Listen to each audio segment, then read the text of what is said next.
Ditmore 101 with another makes money or costs money tool review, and today we are talking about the Makita XDSO1 drywall cutter.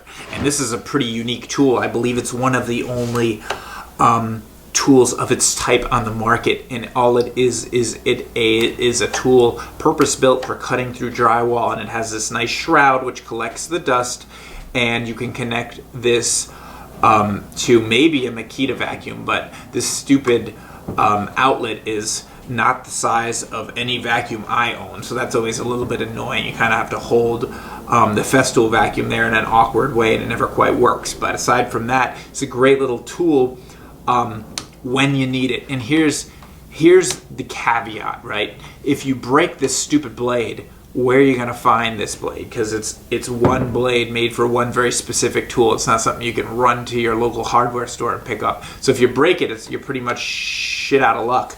And the other issue is you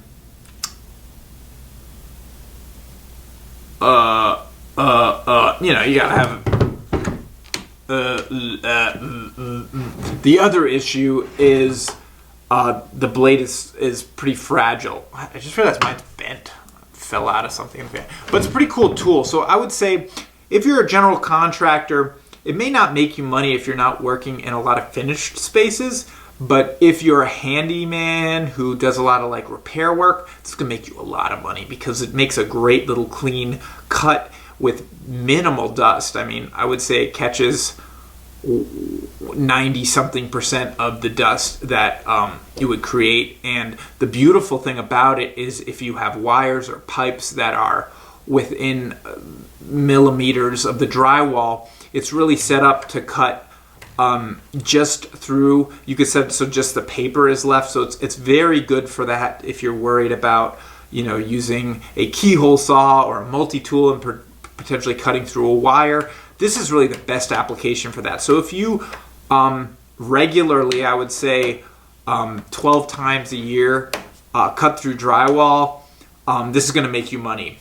If once a year you cut through drywall in a finished space, it's going to be a long payoff, and you could probably get away with a multi-tool or a keyhole saw or even a utility knife and just being careful.